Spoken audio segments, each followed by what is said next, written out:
Hello बच्चों, मेरा नाम है राजवंत सिंह और मैं आप सभी का स्वागत करता हूं अर्जुना जेई 2025 बैच में। और आज हम करेंगे बेटा लेक्चर नंबर 5 ऑफ वेव्स का, जिसमें हमें interference and its types and question on interference यहां पर करना है। ऑल्दो मेरे दिमाग में था कि आज मेरी लाइव क्लास होगी, ठीक है, 3:30 बजे वाली। बट हुआ क्या कि मैंने वो टाइम टेबल देखा नहीं था। आज मैथ्स की क्लास थी, आज फिजिक्स की एक ही क्लास थी, वो भी शाम को है। तो मैं इसको रिकॉर्ड कर रहा हूं क्योंकि मेरे पास और भी कुछ कमिटमेंट्स हैं, ठीक है, और भी क्लासेस कुछ करनी है, तो वो मेरे दिमाग से हट गया। तो कोई नहीं, ये वाला टॉपिक वैसे ऑल्दो 12वीं में हमें पढ़ना ही है और कल की क्लास में हम लोगों ने बहुत अच्छे से इसको एक बार देखने की कोशिश करी है। आज कुछ थ्योरेटिकल पॉइंट ऑफ व्यू, तो मैं इसका समरी भी दूंगा और कुछ क्वेश्चंस, ज्यादा लोड इस पर लेने की वाली बात नहीं है। तो लास्ट क्लास में हम लोगों ने ये बात तो देख लिया था कि भाई हमारे पास इंटरफेरेंस है क्या। This is nothing but the superposition of SHMs, superposition of waves, ठीक है। उसी को आप क्या कहते हैं, अपना इंटरफेरेंस। अब इसके लिए कंडीशन होती है बेटा। कंडीशन हमारे पास ये थी कि both sources should be of same frequency, should be of same frequency. दोनों की फ्रीक्वेंसी हमारे पास क्या होनी चाहिए बेटा, सेम ही होनी चाहिए। इसी को हम लोग क्या कहते हैं, कोहेरेंट सोर्सेस। ध्यान सुनना, इसको हम लोग क्या कहते हैं, अपना कोहेरेंट सोर्सेस। तो अब थियोरेटिकली देखेंगे, कल जो बोला था बेटा उसको दोबारा से दिमाग में चलाना है, ठीक है। मान लो कि मेरे पास एक यहां पर एक सोर्स है S1 और एक यहां पर एक सोर्स है S2। दोनों की फ्रीक्वेंसी सेम है, दोनों कोहेरेंट सोर्सेज है। तो जब हमारे पास इस यहां से एक वेव आए, ठीक है, यहां से एक वेव आए और एक वेव यहां से आए, ठीक है, यहां से एक वेव आए, तो क्या इन दोनों ने बराबर चला है बेटा?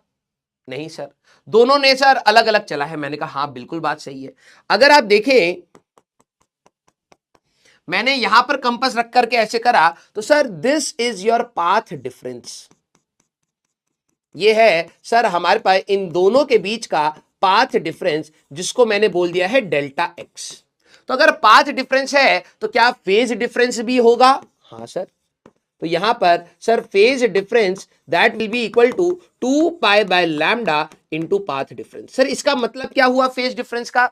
मैं ये कह रहा हूं बेटा कि अगर मान लो कि मेरे पास यहां पर एक वेव थी जिसका एम्पलीट्यूड है, वो 3D वाला सिमुलेशन, एक वेव है जिसका एम्पलीट्यूड है A1 और वो यहां पर आई हमारे पास लाइक दिस। इसकी जो इक्वेशन है, जो पहले वाले की जो इक्वेशन है, that is A1 sine omega T. अगर मैं इस वेव को A1 साइन ओमेगा टी मानूं तो दूसरी वाली वेव क्या A1 साइन ओमेगा टी होगी? सोचिए, क्या दूसरी वाली हमारे पास A2 साइन ओमेगा टी होगी? सर हमें कैसे पता, हमें कैसे पता सर? हो अगर ये पाथ डिफरेंस, अगर पाथ डिफरेंस सर लैम्डा हुआ, 0 हुआ, लैम्डा हुआ, 2 लैम्डा हुआ, 3 लैम्डा हुआ, तो सर ए साइन ओमेगा टी ही होगा। अगर हमारे पास सर मान लो लैम्डा बाई 2 है, 3 लैम्डा बाई 2 है, हमारे पास 5 लैम्डा बाई 2 है, 7 लैम्डा बाई 2, अगर ऐसा हुआ सर तो हमारे पास ए साइन ओमेगा टी नहीं रहेगा, A sine omega t plus pi, 3 pi, 5 pi, ऐसा कुछ होगा। मैं अगर जनरल केस के बारे में बात करूं, ध्यान सुनना, अगर मैं जनरल केस के बारे में बात करूं तो यहां पर कुछ पाथ डिफरेंस है, यस। तो जो सेकंड वेव हमारे पास होगी उसका अगर मैं लिखूं तो A2 sine omega t plus 5 कुछ होगा, कुछ ना कुछ फेज डिफरेंस इसके साथ होगा क्योंकि पाथ डिफरेंस है। हाँ सर होगा ही होगा।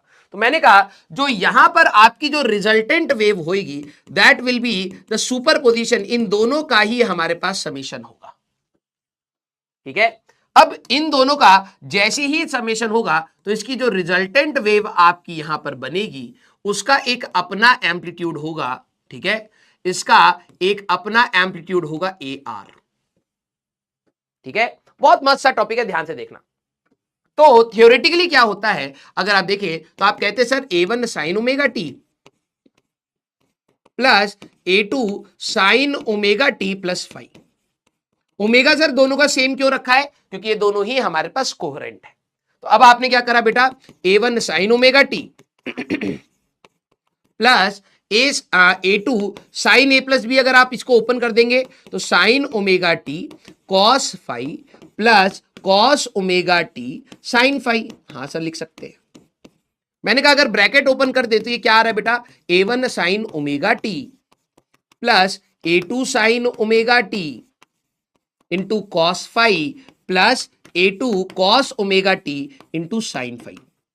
ये डेरिवेशन अगर आपको स्कूल में कराई गई होगी तो ही आप इसको याद करना, अदरवाइज इसका रिजल्ट जो मैं समरी दूंगा वो देखना, ठीक है। तो अगर मैं यहां से साइन ओमेगा टी कॉमन ले लूं तो आपको कुछ ऐसा दिखेगा, A1 plus A2 sine omega t, A2 cos phi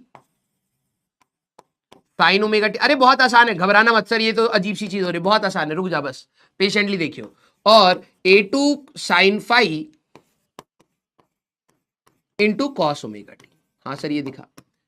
अब मैं इन दोनों को कर क्या रहा हूं, देखो बेसिकली क्या है, मैं इन दोनों को कंबाइन करके एक साइनोसाइडल फंक्शन बनाऊंगा, क्योंकि जो रिजल्टेंट वेव हमारे पास है वो भी एक साइनोसाइडल फंक्शन थी। 3D वाला जो सिमुलेशन आपको दिखाया था, जब ये कंबाइन हो रहे थे तो वो भी एक साइनोसाइडल फंक्शन ही बन रहा था। हाँ सर, तो मैंने इसको अभी के लिए क्या ले लिया है, हमारे पास आर कॉस थीटा ले लो और इसको आप ले लीजिए आर साइन थीटा। सर इससे क्या फायदा होगा, मैंने कहा ये देख, अगर तो इन दोनों को ये ले लेगा तो यहां पर क्या बनेगा, R sine omega t cos theta, और यहां पर बनेगा बेटा R cos omega t sine theta. हाँ सर, मैंने कहा यार ये तो A sine omega t plus theta का फॉर्म आ गया। हाँ, ये आपका रिजल्टेंट वेव आपकी कुछ ऐसे आ रही है, ये आपकी रिजल्टेंट वेव आ रही है। क्या सिखाना क्या चाह रहा है, सिखाना चाह रहा है जब दो साइनोसाइडल, ये अब भाषा में लिख रहा हूं, जब दो sinusoidal waves, sinusoidal slash SHM waves super impose होती हैं, सुपर इंपोज होते हैं, तो उनका रिजल्टेंट भी साइनोसाइडल होता है, साइनोसाइडल होता है। पहली चीज तो मैं आपको ये चीज सिखाना चाह रहा था। तो ये हमारे पास जो रिजल्टेंट वेव बनेगा उसका एम्पलीट्यूड हम लोगों ने ले लिया है आर, ये भी साइनोसाइडल ही हमारे पास होता है, ठीक है। अब नेक्स्ट इंपॉर्टेंट चीज, हमारे पास जो रिजल्टेंट वेव थी बेटा वो क्या आई, sir R sine omega t plus theta. Sir ये आर क्या है और ये थीटा क्या है, R was the resultant amplitude of wave। अब सारी सिमुलेशन दिखाई है, मैं दोबारा सिमुलेशन क्यों नहीं दिखाना चाहता हूं, क्योंकि आपके दिमाग में सारी चीजें मैथमेटिक्स से जोड़नी है और ये जब आप करोगे तभी आपकी कैपेसिटी इंक्रीज होगी।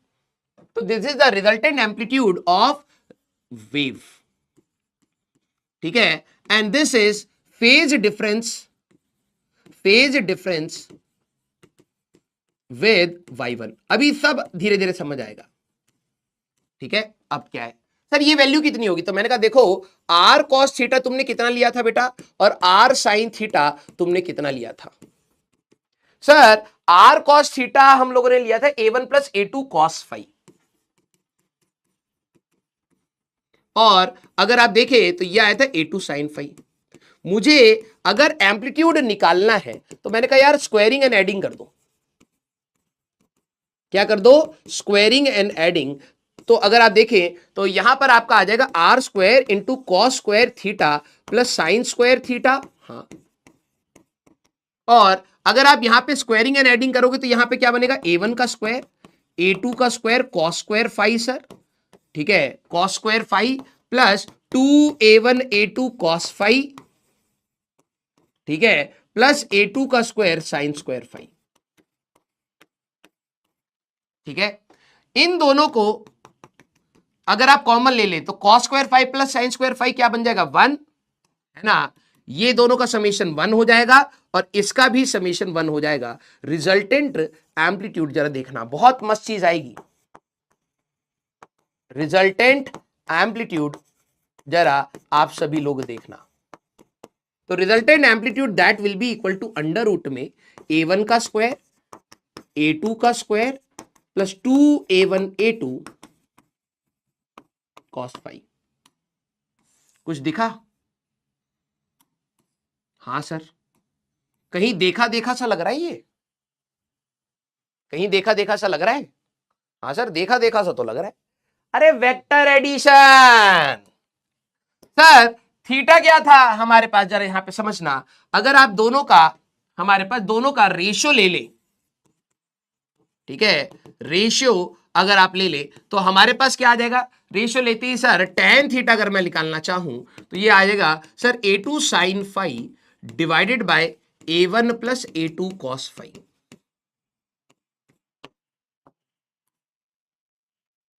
ये थी मैथमेटिक्स, और मैंने कहा था आपके दिमाग में इतनी डीपली ये चीजें जाएंगी तो आप अच्छे से समझ पाओगे। अब आपको अगर सिमुलेशन में देखा जाए तो दो वेव्स आपस में सुपर इंपोज हो रही, तो एक रिजल्टेंट वेव बन रही है, वो साइनोसाइडल बनेगी। हाँ, तो रिजल्टेंट वेव का एम्पलीट्यूड क्या होगा हमें नहीं पता, ठीक है, और रिजल्टेंट वेव कितना शिफ्टेड बनेगी हमें नहीं पता। तो रिजल्टेंट वेव के लिए बारे में हमें जब बात करनी है तो मैथमेटिकली ये चीजें आई। अब फिजिक्स वालों ने क्या बोला कि भाई देखो इतनी मैथ्स कौन करेगा भाई बार बार, do one thing, easy approach. जब इनका रिजल्ट आया तो हमने कहा भैया साइड हटो, हमारे काम की चीज है, हम खुद से कर लेंगे। क्या है, अगर मान लो मेरे पास एक इक्वेशन थी a1 साइन ओमेगा टी, और ये आपका एसएचएम ही है बेटा, this is called superposition of SHM, ठीक है, और दूसरा है a2 sine omega t plus five. तो हमने देखा कि यार अगर मेरे को इन दोनों को जोड़ना था तो इतनी मैथमेटिक्स मत करो, इसका आसान तरीका क्या है, ये वेक्टर का ही तो रिजल्ट होता है, A square plus B square plus 2ab cos theta, है ना। तो इसके एम्पलीट्यूड्स को, amplitudes of wave, amplitude of waves को तुम क्या मान लोगे, a1 और a2 को क्या मान लोगे, amplitude of vectors, amplitude of vectors. और जो आपका फेज डिफरेंस बिटवीन वेव है, फेज डिफरेंस बिटवीन वेव जो है that is your angle between vectors.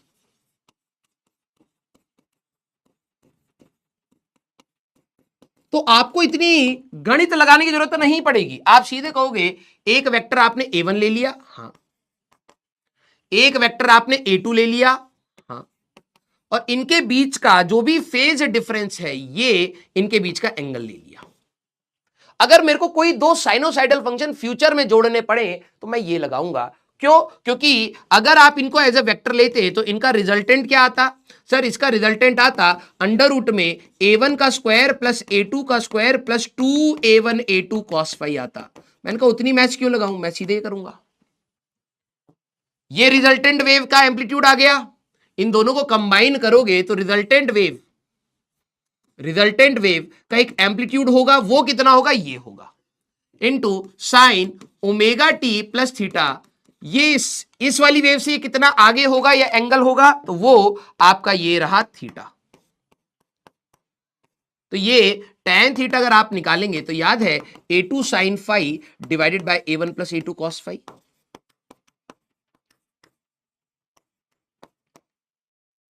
तो ये है आपकी समरी, पहली चीज,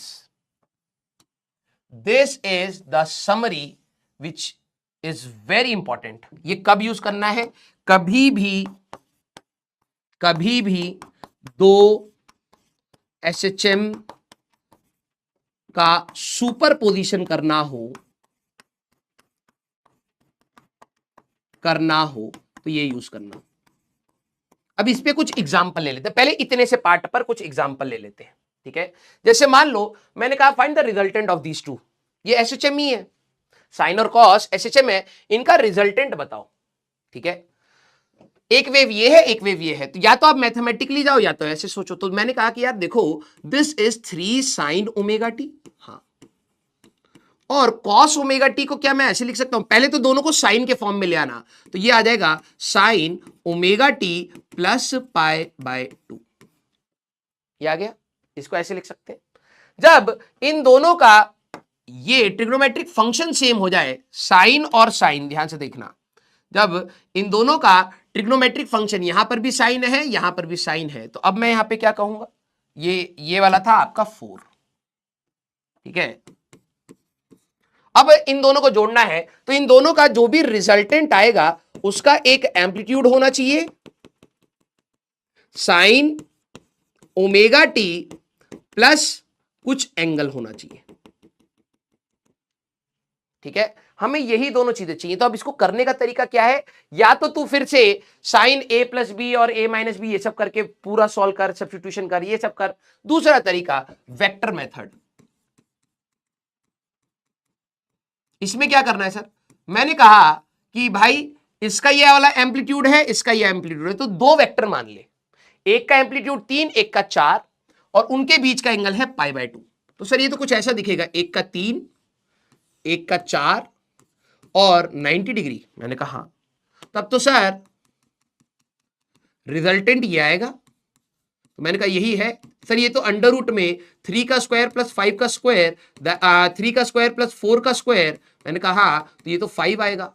यस, तो रिजल्टेंट एम्पलीट्यूड तुम्हारा कितना आ गया, 5। ये ऐसे ढूंढ लिया सर, ये तो आसान है, बिल्कुल आसान है भाई।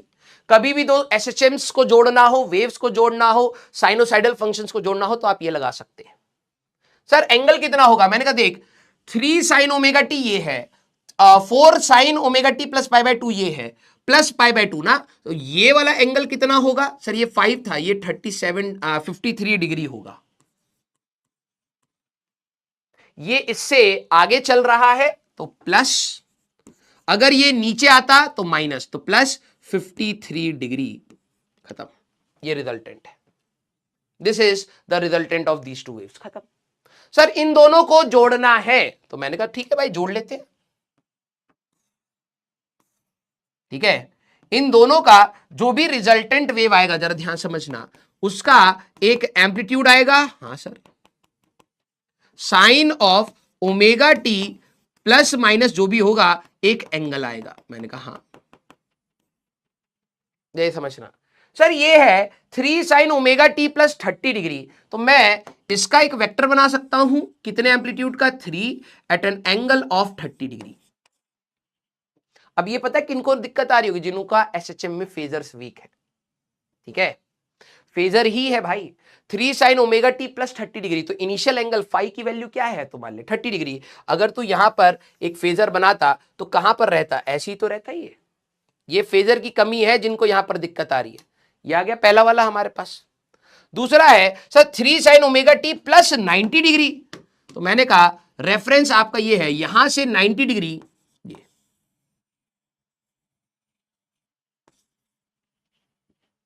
यहां पे plus 90 degree. Yes,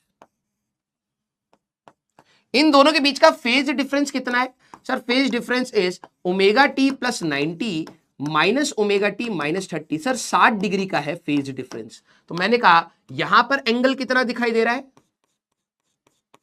sir, 60 degree.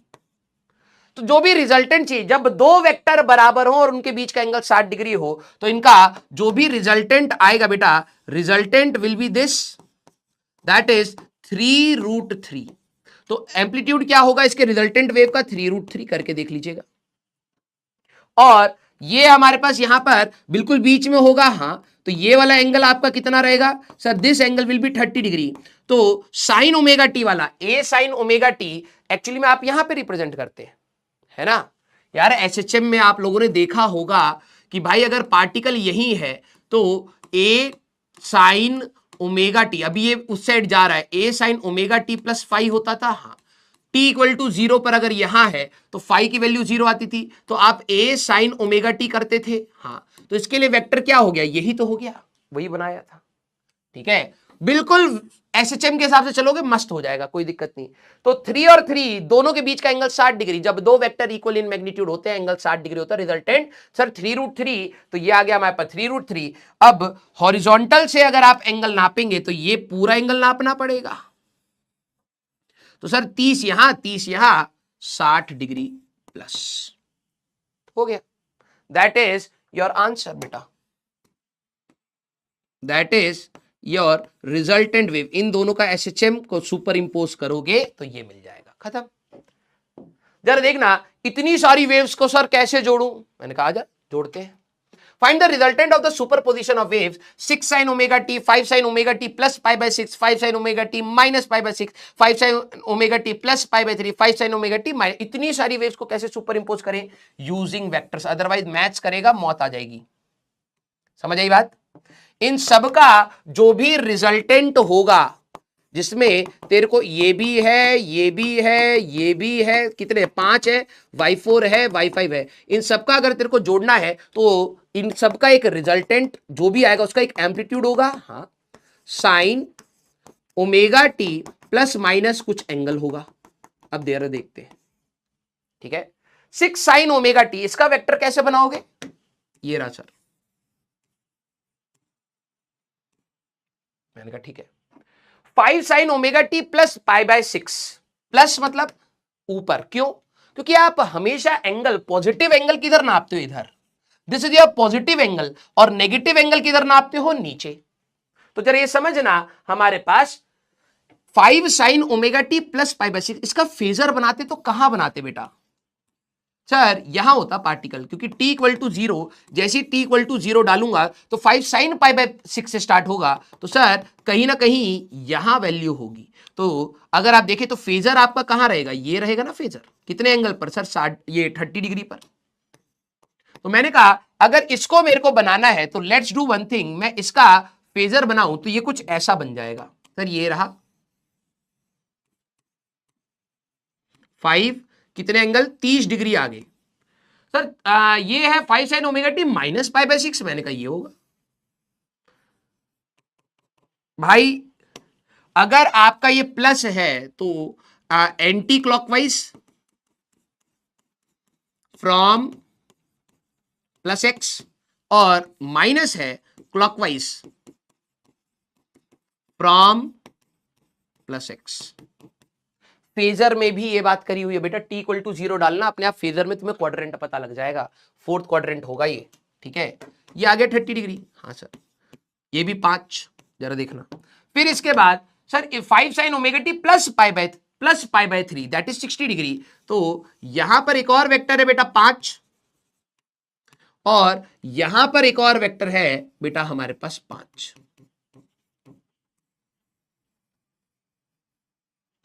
Yes, तो ये वाला एंगल आपका कितना होगा बेटा? ये वाला एंगल है सर हमारे पास टोटल 60 डिग्री, और ये वाला एंगल है टोटल हमारे पास 60 डिग्री। अब इंटरो को लिए तू मैथ्स लगाता ना बेटा तो हालत खराब होती। मैंने कहा इनका वेक्टर समेशन कर दे। तो जरा ये समझ, जब दो वेक्टर मेरे अंडर पंटर 5 और 5 मैग्नीट्यूड सेम, इनके बीच का एंगल कितना है सर? इनके बीच का एंगल इज 60 डिग्री। जब दो वेक्टर बराबर होते हैं और उनके बीच का एंगल 60 डिग्री होता है तो रिजल्टेंट क्या रहेगा सर? √3 टाइम्स ये आ गया। मतलब इन दोनों को हटाओ और बिल्कुल बीच में सर 5√3 बना दो। मैंने कहा ठीक है। जब दो वेक्टर इक्वल इन मैग्नीट्यूड होते हैं और उनके बीच का एंगल, ये वाला एंगल कितना आ रहा है बेटा सर? This angle is 120। जब दो वेक्टर बराबर होते हैं और 120 डिग्री होता है तो रिजल्टेंट, इन दोनों को हटाओ, बीच में 5 बना दो। तो क्या तेरे को दिख रहा है कि ये सारे के सारे सेम डायरेक्शन में आ गए? यस। तो मैग्नीट्यूड क्या आएगा इनका? रिजल्टेंट सर 6 + 5 + 5√3 ये आया, ये एम्पलीट्यूड हो गया। और सर रिजल्टेंट तो इसी डायरेक्शन में आएगा। मैंने कहा हाँ। तो इस वाले के साथ कितना फेज होगा? 0। ये भी तो साइन, देख 6 साइन ओमेगा टी इधर बनाया, इन सबका रिजल्टेंट भी इधर आएगा। तो देखा जाए तो ये दोनों ही एक साथ ऊपर जाएंगे, एक साथ नीचे जाएंगे, तो फेज डिफरेंस 0, तो यहां पर 0 रहेगा।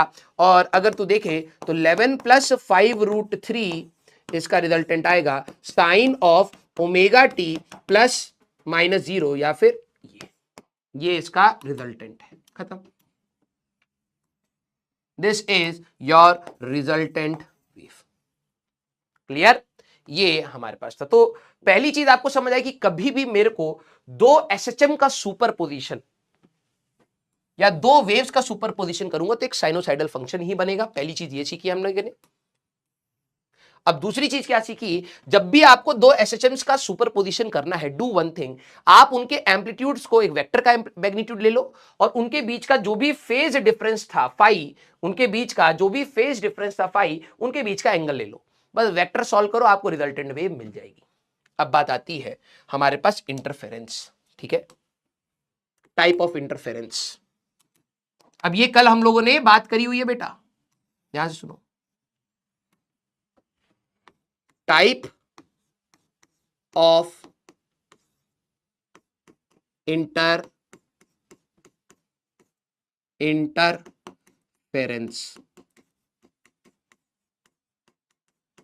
ये तो कल ही हम लोगों ने बात कर ली है। अब बिना उसके सिमुलेशन के, अब आपकी डिपेंडेंस सिमुलेशन पर नहीं होनी चाहिए, अब आपकी डिपेंडेंस आपके थॉट प्रोसेस में होनी चाहिए। इतना देखने के बाद, इतनी सारी चीजें इमेजिन करने के बाद अगर आपको कॉपी पलटनी पड़ रही है, that means it was weak, और सोचना भी जरूरी है। अब आपके दिमाग से चीजें निकलनी चाहिए। इंटरफेरेंस हमारे पास दो प्रकार के हो सकते हैं बेटा, एक हो सकता है कंस्ट्रक्टिव और एक हो सकता है हमारे पास डिस्ट्रक्टिव। कंस्ट्रक्टिव वो होता है जहां पे रिजल्टेंट वाई एम्पलीट्यूड जो रिजल्टेंट है वो बढ़ जाता है, और ऐसा जहां पर एम्पलीट्यूड रिजल्टेंट कम हो जाता है। यहां पर क्रस्ट के ऊपर होता है, ट्रफ के ऊपर होता है, इसी को कंस्ट्रक्टिव कहते हैं, और क्रस्ट ट्रफ के ऊपर होता है, ट्रफ क्रस्ट के ऊपर होता है, इसको हम लोग डिस्ट्रक्टिव कहते हैं। हाँ सर ठीक है, ये वाली चीज तो समझ आ गई, मैंने कहा। अब कंस्ट्रक्टिव इंटरफेरेंस के लिए पाथ डिफरेंस की कंडीशन क्या थी, याद करिए। दो वेव्स जब कंस्ट्रक्टिव इंटरफेरेंस होंगी तो उनके बीच में कितना कितना पाथ डिफरेंस हो सकता है, याद करें। और नहीं याद आ रहा तो पिछली क्लास देखिए दोबारा। सर पाथ डिफरेंस हो सकता है 0, तो क्रस्ट के नीचे होगा, ट्रफ के। सर या तो पूरी वेव शिफ्ट कर दो, lambda, 2 lambda, 3 lambda, n lambda. मैंने कहा हाँ। तो जनरलाइज क्या है, n लैम्डा, n की वैल्यू आप कहां से ले रहे हैं, 0 1 2 एंड सो ऑन। अच्छा पाथ डिफरेंस है तो फेज डिफरेंस कितना होगा बेटा, sir phase difference is 2 pi by lambda into path difference. तो जनरल फॉर्मूला हमारे पास क्या रहता है, 2 pi by lambda into N lambda, तो ये 2n पाई हमारे पास रह सकता है। तो कौन कौन सी चीजें याद होनी चाहिए, एक ये पाथ डिफरेंस होता है n लैम्डा जनरल, और पाथ डिफरेंस फेज डिफरेंस होता है 2n पाई, ठीक है, 2n पाई। जरा इसकी बात करें हमारे पास, तो अगर आप इसकी बात करेंगे तो जरा ध्यान समझना, डिस्ट्रक्टिव कब होता है हमारे पास, जब क्रस्ट रफ के हो। तो पाथ डिफरेंस क्या हो सकते हैं sir, lambda by 2, 3 lambda by 2, 5 lambda by 2 and so on. Sir 2n minus 1 lambda by 2, n की वैल्यू कहां से जा रही थी बेटा, 1 2 3 एंड सो ऑन। तो अगर मैं फेज डिफरेंस आपसे पूछूं कि डिस्ट्रक्टिव होने के लिए फेज डिफरेंस कितना हो सकता है, तो सर डिस्ट्रक्टिव होने के लिए phase difference can be 2 pi by lambda into path difference, yes. तो 2 pi by lambda into 2n minus 1 lambda by 2, lambda lambda ये 2n माइनस 1 इंटू पाई। इसमें फाई की क्या क्या वैल्यू हो सकती है, पहले इसको मार्क कर लेते हैं। ये आपका जनरल आया और ये आपका जनरल आया। इसमें फाई की क्या क्या वैल्यू हो सकती है बेटा, फाई की वैल्यू, n की वैल्यू 0 डालोगे, n की वैल्यू 1 डालोगे, 2 डालोगे एंड सो ऑन। ये हो सकते हैं फाई की वैल्यूज। और अगर आप यहां पर देखें फाई की वैल्यू डिस्ट्रक्टिव के लिए क्या हो सकती है, 1 डालोगे तो पाई, 3 pi, 5 pi, 7 pi and so on. ये हम लोगों ने कल बात की हुई है। अब बात आती है कि कंस्ट्रक्टिव और डिस्ट्रक्टिव इंटरफेरेंस में होता क्या है, ध्यान से देखना। सिमुलेशन से सारी चीजें दिखाई है भाई, सारी। और अब तुम कहोगे नहीं सर दोबारा दिखाओ, तो बेटा पाप होगा। कंस्ट्रक्टिव में हमारे पास क्या होता है, ठीक है, और डिस्ट्रक्टिव में हमारे पास क्या होता है, एम्पलीट्यूड का, ठीक है, क्लियर। जरा देखना हमारे पास जनरल जो एम्पलीट्यूड था, general amplitude that was r is equal to for any, ध्यान सुनना, for any path difference, for any path difference delta x, तो फेज डिफरेंस आया था, हाँ, that was 2 pi by lambda into delta x. तो resultant amplitude हमारे पास क्या था सर, अंडर रूट में A square plus B square plus 2ab cos phi था सर। मैंने कहा हाँ। फिर याद रखना, अगर कंस्ट्रक्टिव इंटरफेरेंस है तो फाई क्या क्या हो सकता है बेटा। कंस्ट्रक्टिव इंटरफेरेंस के लिए जरा देखना, फाई की वैल्यू क्या क्या हो सकती है सर, 0 हो सकती है सर, 2 पाई हो सकती है, यही था ना हमारे पास, 0, 2 पाई, 4 पाई, 6 पाई एंड सो ऑन। मैंने कहा अच्छा, एक बार फाई की वैल्यू 0 रख के देखते हैं। तो फाई की वैल्यू 0 रखोगे तो रिजल्टेंट एम्पलीट्यूड क्या आएगा बेटा, अंडर रूट में sir A square plus B square plus 2ab cos 0, sir cos 0 is 1, तो ये बन जाएगा सर अंडर रूट में A square plus B square plus 2ab। मैंने कहा हाँ, तो सर ये तो अंडर रूट में a प्लस बी का होल स्क्वायर हो गया। और यही कल मैंने आपको बताया था, जब कंस्ट्रक्टिव इंटरफेरेंस में एम्पलीट्यूड बढ़ता है, कंस्ट्रक्टिव इंटरफेरेंस में सिमुलेशन से दिखाया था बेटा कि ब्लू वाले का एम्पलीट्यूड 3 है, इसका 2 है, तो रिजल्टेंट 5, 3 और 3 रिजल्टेंट 6, ये सिमुलेशन में दिखाया था, वो थ्योरी में आ गया है। कंस्ट्रक्टिव इंटरफेरेंस में resultant amplitude a1 plus a2 होता है। ठीक है, हमारे पास ये बहुत इंपॉर्टेंट चीज है। हमारे पास कंस्ट्रक्टिव इंटरफेरेंस में एम्पलीट्यूड ये होता है, if a1 is equal to a2 तो रिजल्टेंट एम्पलीट्यूड आपका 2a हो जाता है। सर डिस्ट्रक्टिव में तो 0 हो जाता था, अभी देखते हैं कैसे। डिस्ट्रक्टिव इंटरफेरेंस के लिए अगर आप देखें, ये तो जनरल था हमारे पास, डिस्ट्रक्टिव इंटरफेरेंस की अगर आप बात करें तो हमारे पास फाई की वैल्यू क्या हो सकती थी सर, फाई की value pi, 3 pi, 5 pi, 7 pi and so on. मैंने कहा ठीक है, तो रिजल्टेंट एम्पलीट्यूड क्या आएगा, मान लो फाई की वैल्यू पाई लेके चल लेते, कोई भी ले लो आंसर सेम ही आएगा। तो रिजल्टेंट एम्पलीट्यूड हमारे पास क्या आएगा sir, A square plus B square plus 2ab cos pi आ जाएगा सर। मैंने कहा कॉस पाई इज सर -1, तो ये क्या आ जाएगा सर, अंडर रूट में A square plus B square minus 2ab। मैंने कहा ये तो a माइनस बी का होल स्क्वायर है। हाँ सर, तो मैंने कहा क्या एम्पलीट्यूड आया, a माइनस बी। तो याद रखना हमारे पास डिस्ट्रक्टिव में, डिस्ट्रक्टिव इंटरफेरेंस में, ठीक है, इंटरफेरेंस में रिजल्टेंट एम्पलीट्यूड आपका कितना होता है, a1 माइनस a2 या a minus B, a1 plus a2 या a1 minus a2। Amplitudes minus हो जाते हैं if a1 is equal to a2। तो जरा यहां पर ध्यान समझना, a1 is equal to a2 है तो रिजल्टेंट 0 हो जाएगा। Resultant amplitude that will be AR, that will be equal to 0।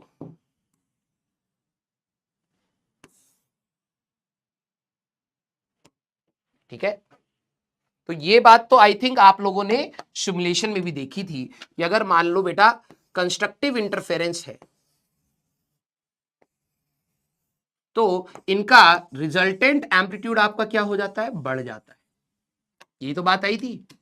अगर इसका एम्पलीट्यूड आपका a1 है, इसका एम्पलीट्यूड अगर आपका a2 है, तो रिजल्टेंट एम्पलीट्यूड आपका a1 प्लस a2 का होता है।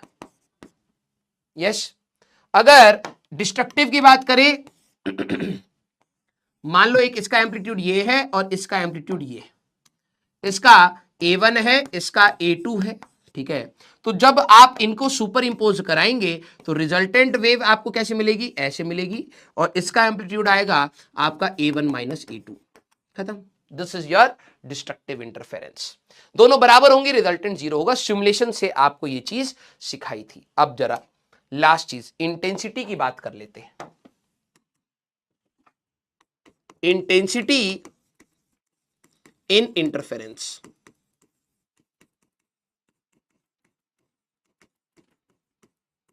देखो लाइट के लिए जब आप बात करोगे, लाइट के लिए बात करोगे तो इंटेंसिटी तो डायरेक्टली दिख रही थी। साउंड के लिए वो लाउडनेस के टर्म में जाएगी, क्योंकि लाउडनेस के फॉर्मूले में इंटेंसिटी था। तो जहां पर भी इंटेंसिटी बढ़ेगी लाउडनेस बढ़ जाएगी, जहां पर भी इंटेंसिटी कम होगी लाउडनेस कम हो जाएगी। तो अब जरा यहां पर ध्यान से समझना, वी नो इंटेंसिटी का फॉर्मूला हम लोगों ने for a wave that is 2 pi square n square rho v A का स्क्वायर, यही होता है ना बेटा? हाँ सर। एन क्या था सर? फ्रीक्वेंसी। वो एन क्या है हमारे पास? फ्रीक्वेंसी। ये डेंसिटी और वेलोसिटी मीडियम डिपेंडेंट, और ये एम्पलीट्यूड था हमारे पास। अब ध्यान से सुनना, क्योंकि मैं कोहेरेंट सोर्स ले रहा हूं, कोहेरेंट सोर्स। 12वीं क्लास में यही चीज जब बच्चे को बताते हैं तो कहते हैं सर ये कहां से आया, तो बताना पड़ता है 11वीं में पढ़ाया था। सर 11वीं आती नहीं तो रट ले बेटा। तो ये आपको 12वीं में देखना, बच्चों को रटवाया जाएगा दोबारा। तो कोहेरेंट सोर्स होगा तो फ्रीक्वेंसी सेम हो गई ना बेटा। तो अगर आप देखें फ्रीक्वेंसी सेम, दो सोर्सेस की फ्रीक्वेंसी सेम, एक ही मीडियम में दोनों आपस में वेव्स इंटरफेयर कर रही हैं, तो डेंसिटी और ये भी सेम। अगर एम्पलीट्यूड A1 है और एम्पलीट्यूड A2 है, अगर एम्पलीट्यूड को अगर मैं देखूं तो एम्पलीट्यूड अलग होगा तो इंटेंसिटी अलग आएगी। तो जरा समझना, कोहेरेंट फ्रीक्वेंसी है तो मैं ये कह सकता हूं intensity is directly proportional to amplitude का स्क्वायर, और इस पूरे को एक कांस्टेंट मान सकते हो दैट इज KA का स्क्वायर। अब ये क्लास 12th में भी दोबारा आपको दिखेगा इन क्लास 12th। अभी तो हम लोग पूरे रीजन के साथ चल रहे हैं कि ये कहां से आया, इसको डिराइव भी किया था कहां से आया, लेकिन 12वीं क्लास में ये रटवाना पड़ता है कि intensity is directly proportional to amplitude का स्क्वायर, रटवाना पड़ता है। के हमारे पास ये पूरा का पूरा, इस पूरे को ही हम लोग के मान रहे हैं। अगर कोहेरेंट सोर्स नहीं हुआ तो इंटेंसिटी फ्रीक्वेंसी पर भी डिपेंड करेगी, क्योंकि हमारे लिए सुपर पोजिशन में कोहेरेंट सोर्स की कंडीशन है तो फ्रीक्वेंसी भी सेम, डेंसिटी भी सेम, वेलोसिटी भी सेम, ये कांस्टेंट है, उसी को KA स्क्वायर करा। अब जरा समझना, अगर हमारे पास रिजल्टेंट एम्पलीट्यूड की बात करें तो मैं कुछ ऐसा लिख सकता हूं, R का स्क्वायर इज A1 का स्क्वायर प्लस A2 का square plus 2A1 A2 cos phi. हाँ सर, मजेदार चीज आने वाली। मैंने कहा मल्टीप्लाई बाय के, अब यही सेम डेरिवेशन 12वीं में भी है, मल्टीप्लाई बाय के, तो ये क्या हो जाएगा? KR का स्क्वायर, KA1 का स्क्वायर, KA2 का स्क्वायर प्लस 2 रूट KA1 ऐसे लिख लेता हूं, रूट KA2 ऐसे लिख लेता हूं, cos फाई। कोई पाप नहीं किया है, K से ही मल्टीप्लाई करना था, रूट के हम लोगों ने ऐसे दे दिया। जरा ये समझना, मेरे पास एक सोर्स था, जरा यहां देखना, मेरे पास यहां पर एक सोर्स था, ये इसका एम्पलीट्यूड क्या है? A1, तो इसकी इंटेंसिटी क्या आएगी सर? KA1 का स्क्वायर, इसकी इंटेंसिटी अलग हो गई, और सर इसका एम्पलीट्यूड है A2, तो यहां की इंटेंसिटी आएगी K हमारे पास A2 का स्क्वायर, दोनों का एम्पलीट्यूड अलग तो इंटेंसिटी अलग। बिल्कुल लास्ट में सिमुलेशन में मैंने आपको एक चीज दिखाई थी, एक बच्चे ने बोलता sir what if the amplitudes are different, तो अगर एम्पलीट्यूड अलग होगा तो इंटेंसिटी अलग होगी, तो मिनिमम इंटेंसिटी 0 नहीं मिलेगा, मिनिमम एम्पलीट्यूड 0 नहीं मिलेगा। ये सिमुलेशन में दिखाया था, अगर एम्पलीट्यूड अलग अलग होंगे बेटा तो जब भी डिस्ट्रक्टिव इंटरफेरेंस होगा तो A1 माइनस A2 एम्पलीट्यूड 0 नहीं आएगा, तो वो ग्राफ ऊपर उठ गया था, वो इंटेंसिटी का ग्राफ था। अब जरा ध्यान समझ रहा है ऐसा क्यों, तो वो यहां से आपको दिखेगा, ठीक है। सर ये क्या करा आपने, जरा ये देखो, I1 की वैल्यू क्या है? KA1 का स्क्वायर, मैंने कहा रूट ऑफ I1 क्या होगा सर? रूट ऑफ KA1 होगा, और सिमिलरली I2 क्या है? KA2 का स्क्वायर, मैंने दोनों साइड स्क्वायर रूट ले लिया, तो रूट ऑफ I2 क्या होगा? रूट ऑफ KA2 होगा।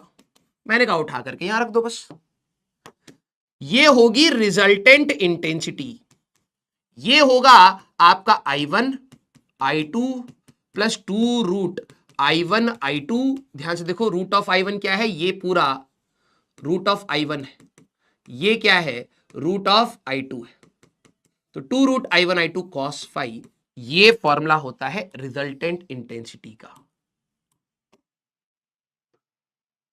कंस्ट्रक्टिव में क्या होता है? इंटेंसिटी बढ़ गई थी ना, YDS एक वो लाइट वाला दिखाया था ना, तो जरा आप देखना, कंस्ट्रक्टिव में जब आप बात करेंगे तो सर फाई की वैल्यू 0, 2 पाई, 4 पाई कुछ हो सकता है, मैंने कहा 0 रख के देख ले, तो सर ये आ जाएगा I1 plus I2 plus 2√I1 I2 cos 0 sir, cos 0 is 1।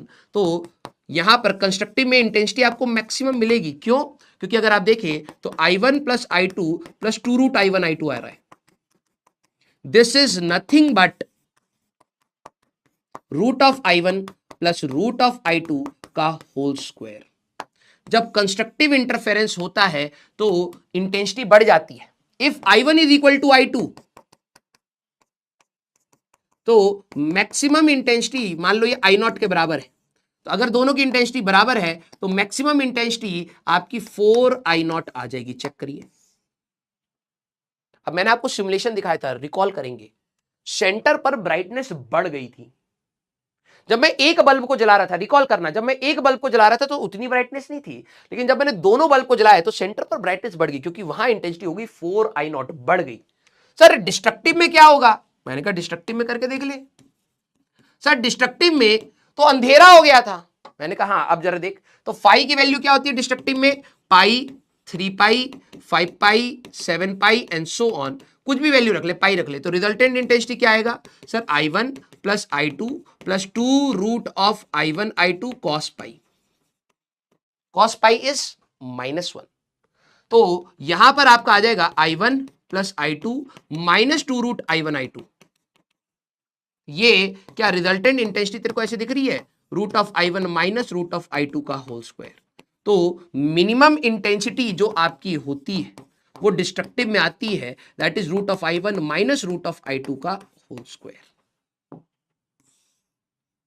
If I1 is equal to I2, अगर दोनों की इंटेंसिटी सेम हो गई I0, तो मिनिमम इंटेंसिटी तेरे को क्या दिखाई देगा? 0। इसीलिए वहां डार्क दिखाई दे रहा था,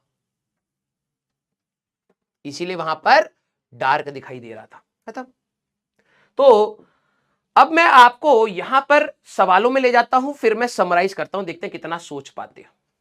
ठीक है सर, इसमें तो बहुत छोटी छोटी चीजें हो गई हैं, मैं मानता हूं। स्ट्रगल, इस वाले पार्ट का स्ट्रगल यही है। ठीक है, तो लेट्स डू वन थिंग, पहले कुछ सवाल लगाते हैं, फिर आखिरी में मैं समराइज करूंगा। ये 12वीं क्लास में फिर से आएगा बेटा, यंग डबल स्लिट एक्सपेरिमेंट भी आएगा। Two sources of sound. देखो अब हम लोग यहां पर साउंड के बारे में बात करेंगे, लाइट के बारे में नहीं। 12वीं क्लास में सेम सवाल for light, same data for light. ठीक है, two sources of sound of same frequency, तो कोहेरेंट हो गए। हाँ, एक मान लो S1 है, एक मान लो S2 है। Produces sound of intensity I and 4I। इसका मतलब समझ पा रहे हो, इसकी इंटेंसिटी अगर I है और इसकी 4I है, दैट मींस एम्पलीट्यूड दोनों के अलग अलग है। Point P at a point P when used individually अगर इसको बंद कर दोगे तो I आ रहा था और इसको कर दोगे तो 4I आ रहा है, तो ये कहीं पर हमारे पास पॉइंट P पर ऐसे मीट कर रही है। If both are sounded together, दोनों को एक साथ चला दिया इस पॉइंट पर, हमारे पास the intensity at P both wave reaches P with a phase difference of 2π/3। समझे?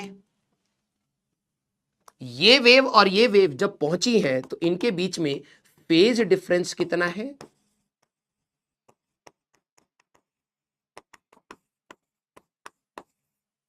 अगर पहला एक सवाल मैं आपसे पूछूं पाथ डिफरेंस कितना हुआ होगा, सवाल, इन्होंने तो फेज डिफरेंस दिया है, मैंने बोला पाथ डिफरेंस, ये एक्स्ट्रा इसने कितना चला होगा। ये भी चल सकता है, ये भी चल सकता है, मैं बस ये बात कर रहा हूं पाथ डिफरेंस कितना हुआ होगा। तो आप कहेंगे sir delta phi is 2π/λ into delta x. तो सर ये दे रखा है 2π/3 is equal to 2π/λ into delta x. तो sir delta x path difference हुआ होगा λ/3 का। मैंने कहा ठीक है, अगर ये सवाल होता तो ये भी आ गया। अब जरा सोचो, इन्होंने कहा है कि यहां पर आपका पाथ डिफरेंस 2π/3 है, तो बताओ यहां की इंटेंसिटी क्या होगी? तो मैंने कहा यार जब भी दो वेव सुपर इंपोज होती है तो resultant intensity that is I1 plus I2 plus 2√I1 I2 cos phi. Phi क्या था इनके बीच में? फाई क्या होता है sir? Phase difference between two waves.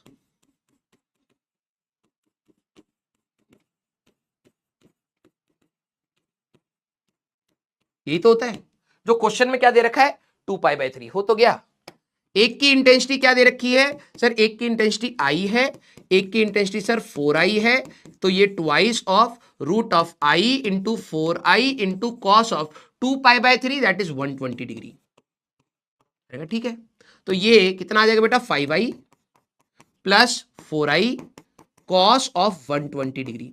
Cos of 120 हमारे पास कितना हो जाएगा सर 5i प्लस 4i, तो ये आ जाएगा माइनस साइन 30, है ना, तो ये आ जाएगा हाफ, तो ये आएगा 5i minus 4i into half, तो ये 2i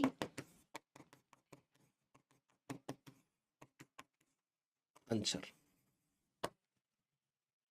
क्लियर हुई क्या बात? अब देखो, जरूरी थोड़ी ना है ना बेटा, जरूरी थोड़ी ना है कि हमारे पास पाथ डिफरेंस हमेशा lambda by 0, lambda 2 lambda 3 lambda, या फिर lambda by 2 3 lambda by 2 4 lambda, कुछ ऐसा चले। पाथ डिफरेंस, इन दोनों के बीच का रास्ता तो कुछ भी हो सकता है, डिफरेंस तो कुछ भी हो सकता है, उसके करस्पॉन्डिंग फेज डिफरेंस निकाला और फिर इंटेंसिटी निकाल ली। क्लियर हुई क्या बात? मैं इसी सवाल में आपको एडिशनल जोड़ रहा हूं, कंसेप्ट बनाएंगे। जैसे मान लो ये S1 है, ये हमारे पास S2 है, ये हमारे पास S1 है, इसकी इंटेंसिटी वही ले लेते हैं 4i और i। मैंने कहा ये दोनों में से वेव निकल रही है और एक पॉइंट पर ऐसे पहुंची, एक पॉइंट पर ये हमारे पास ऐसे पहुंची कि ये इनके बीच में पाथ डिफरेंस है लैम्डा बाय 4 का। Path difference is lambda by 4। Find intensity, यहां की रिजल्टेंट इंटेंसिटी बता दो। अब मैंने इस बार पाथ डिफरेंस दिया है, तो आपके दिमाग में होना चाहिए एक वेव पहुंची इधर, पाथ डिफरेंस ये है, तो तुम्हें पहले तो ये निकालना पड़ेगा यार इसमें।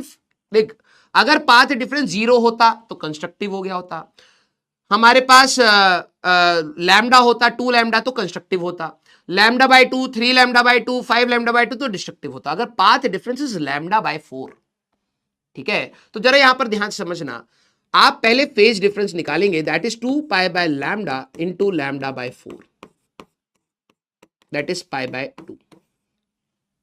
यस, तो यार यहां पर अगर आपकी रिजल्टेंट इंटेंसिटी चाहिए तो रिजल्टेंट इंटेंसिटी का फॉर्मूला क्या होता है, I1 प्लस I2, ये याद करना पड़ेगा, 2 root I1 I2 cos phi। तो एक की इंटेंसिटी कितनी है I, एक की कितनी है 4i, एक का यहां पर है I into 4i into cos of π/2, तो 5i आपकी रिजल्टेंट इंटेंसिटी होगी।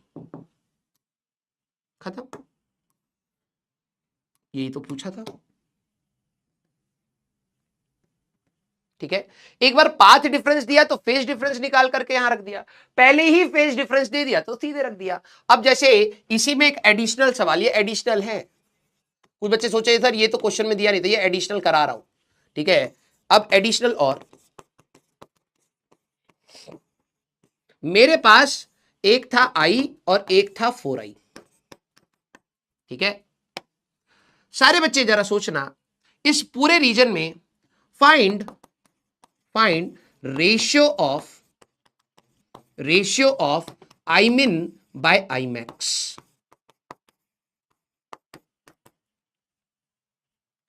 सर ये क्या कहना चाह रहा है, दो बल्ब मैंने तेरे को सिमुलेशन दिखाए हैं, दो स्पीकर बज रहे हैं, तो कहीं पर अगर तू इसके अराउंड कहीं ना कहीं घूम रहा है, तो एक जगह जहां पर तेरे को मैक्सिमम इंटेंसिटी मिलेगी, क्या तेरे को ये बात समझ आ रहा है उधर क्या हो रहा होगा? सर इन दोनों वेव्स में जहां पर भी मैक्सिमम इंटेंसिटी होगी, जहां पर भी मैक्सिमम इंटेंसिटी होगी, दैट मींस वहां पर एम्पलीट्यूड बढ़ा है। मैंने कहा हाँ। दैट मींस सर कंस्ट्रक्टिव हुआ होगा। मैंने कहा हाँ, कंस्ट्रक्टिव इंटरफेरेंस में ही मैक्सिमम इंटेंसिटी मिलेगी। तो कंस्ट्रक्टिव इंटरफेरेंस में फाई की वैल्यू क्या होती है, 0, हमारे पास 0, 2π, 4π एंड सो ऑन। यस, तो याद करो मैक्सिमम इंटेंसिटी का फॉर्मूला क्या था, that is root of I1 plus root of I2 का होल स्क्वायर। कहीं पर भी तू घूमेगा, जब ये दोनों पाथ डिफरेंस 0 हो जाए, लैम्डा हो जाए 2 लैम्डा, इनके रास्तों के बीच का गैप 0 लैम्डा 2 लैम्डा, तो वहां पर कंस्ट्रक्टिव हो रहा होगा। हाँ, कंस्ट्रक्टिव होगा तो एम्पलीट्यूड बढ़ेगा। हाँ, तो मैक्सिमम इंटेंसिटी कहां मिलती है? कंस्ट्रक्टिव पर। वो होती कितनी है? √I1 प्लस √I2 का होल स्क्वायर। तो इस वाले केस में क्या आएगा? √I प्लस √4I का होल स्क्वायर। तो ये 2 और 3 9I ये आ गया। मैक्सिमम इंटेंसिटी आ गई आपकी 9I। मिनिमम क्या होगी सर? मिनिमम कहीं पर भी हो रही होगी तो जब पाथ डिफरेंस इन दोनों के बीच का, जब इन दोनों के बीच का पाथ डिफरेंस क्या क्या हो sir? λ/2, 3λ/2, 5λ/2 and so on. Phi की वैल्यू क्या हो सर? फाई की पाई, 3π, 5π एंड सो ऑन। तो मिनिमम इंटेंसिटी यहीं पर मिलती है। यस, कितनी होती है बेटा? √I1 माइनस √I2 का होल स्क्वायर। सर मैंने कहा एक I है एक 4I है, तो I मिनिमम अगर तू निकालेगा तो कहीं पर भी डिस्ट्रक्टिव हुआ तो सर √I माइनस √4I का होल स्क्वायर। स्क्वायर होना तो ऑटोमेटिकली पॉजिटिव ही आ जाएगा। तो ये कितना आएगा? I। सर ये क्या करा? अरे ये तो 2√I हो गया। तो 2√I माइनस √I उसका स्क्वायर करोगे I, तो ये आ गया। तो रेशियो आपका आ जाएगा 1:9। खत्म। यही सवाल आप लोगों से पूछे जाते हैं। अब sound from two identical sources S1 and S2 reach point P when both reaches at P with the same phase. ठीक है, मतलब फेज डिफरेंस इज 0। ये कह रहे उनका फेज सेम है, मतलब A sin ωt एक मान लो प्लस थीटा है तो दूसरे का भी A sin ωt plus theta है। इनका फेज सेम है। फेज क्या होता था याद आ रहा है सर? ये पूरा हमारे पास होता है फेज। देखो कितनी छोटी छोटी चीजें मैटर करती हैं। तो दोनों का सेम फेज है, that means phase difference is 0। हाँ सर, ठीक है। दोनों के बीच में फाई की वैल्यू क्या है? 0 है। ठीक है, दैट मींस फाई की वैल्यू 0, मतलब समझ पा रहे हो? दैट मीन्स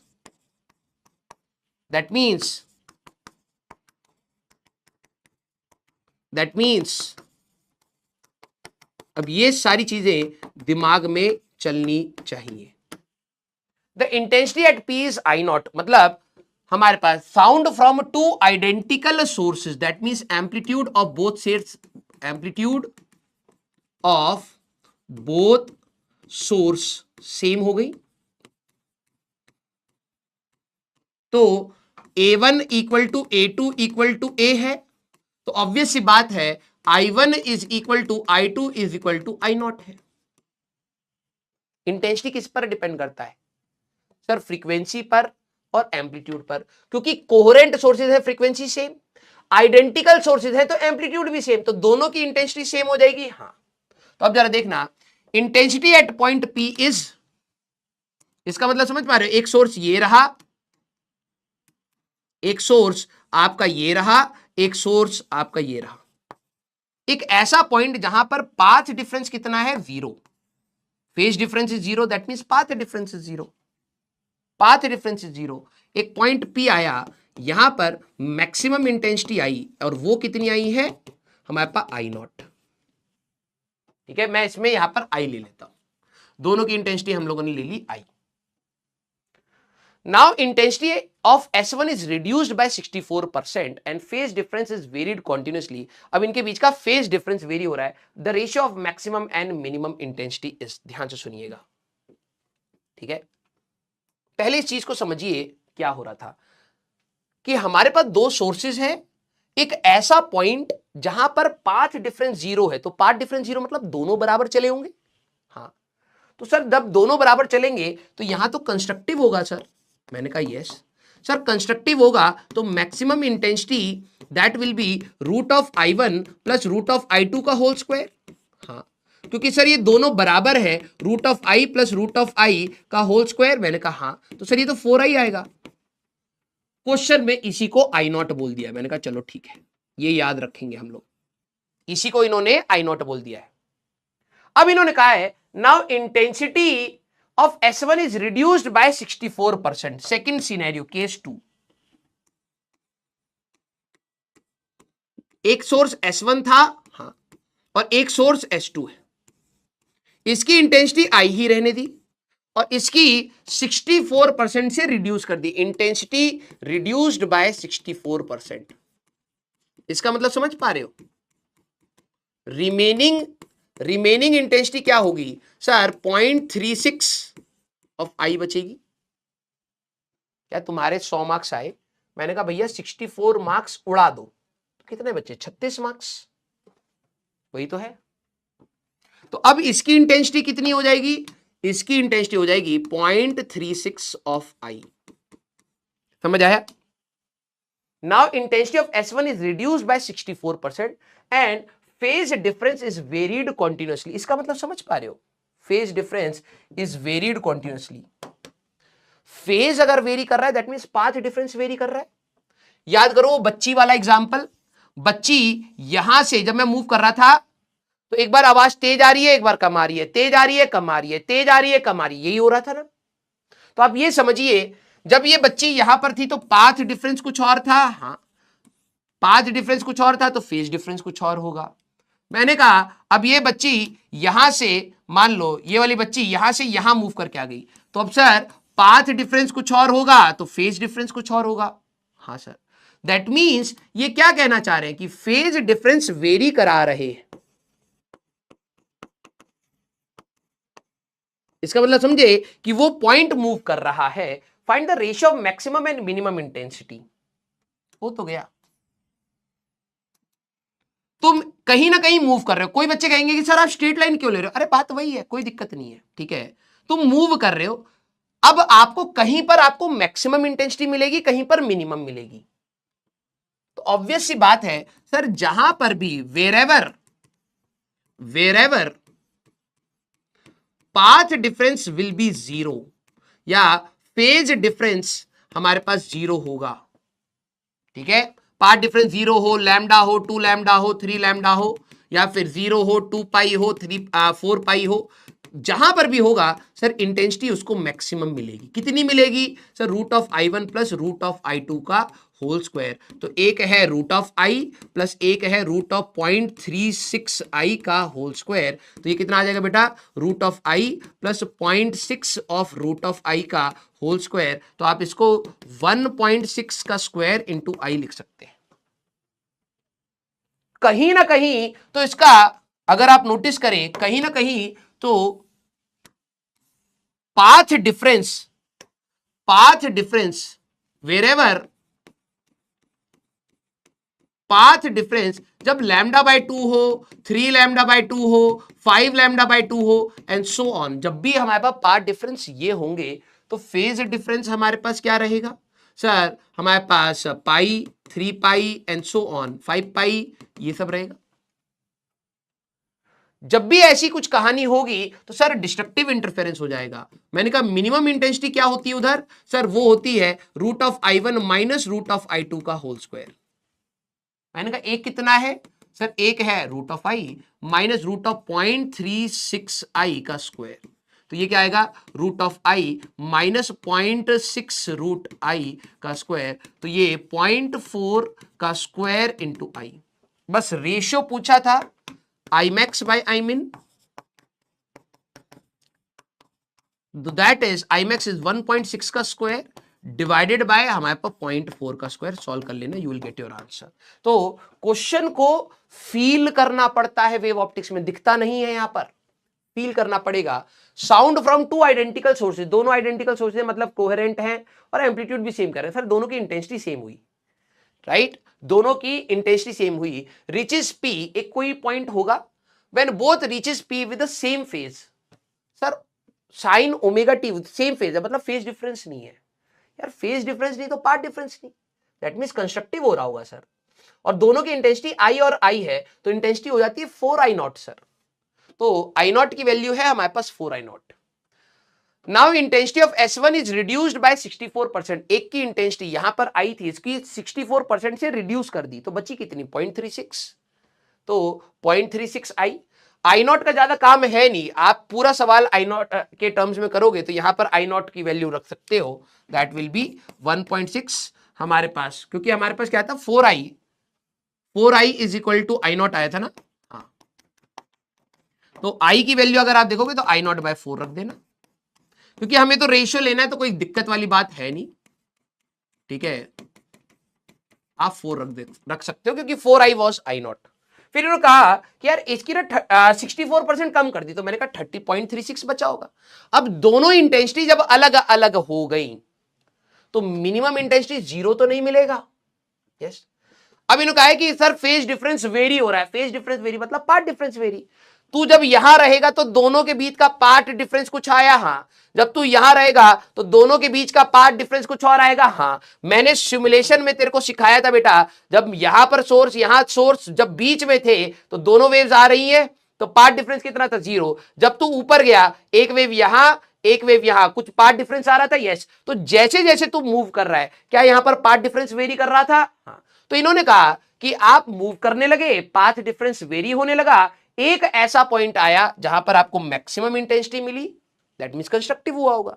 एक ऐसा पॉइंट आया जहां मिनिमम, तो वहां डिस्ट्रक्टिव हुआ होगा। खत्म। तो दोनों का रेशियो पूछा था, आ गया। अगला, the ratio of intensity of two waves is n, I1 by I2 that is equal to n। ये सवाल जेईई मेंस में कई बार आया है। Imax minus Imin divide by Imax plus Imin का वैल्यू बताइए।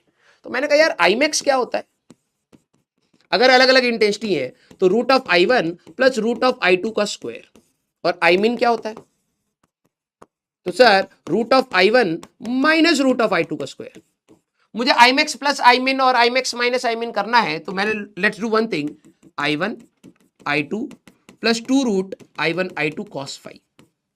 ठीक है, cos फाई नहीं, बस ये आएगा। और Imin आएगा बेटा, हाँ सर। तो मैंने कहा जरा यहां पे देखना, Imax माइनस Imin, दोनों को जरा सब्ट्रैक्ट करना, तो आपको क्या मिलेगा बेटा? मैक्सिमम में से इसको सब्ट्रैक्ट करोगे तो sir 4 root of I1 I2 मिलेगा। मैंने कहा Imax प्लस Imin करेगा तो क्या मिलेगा बेटा?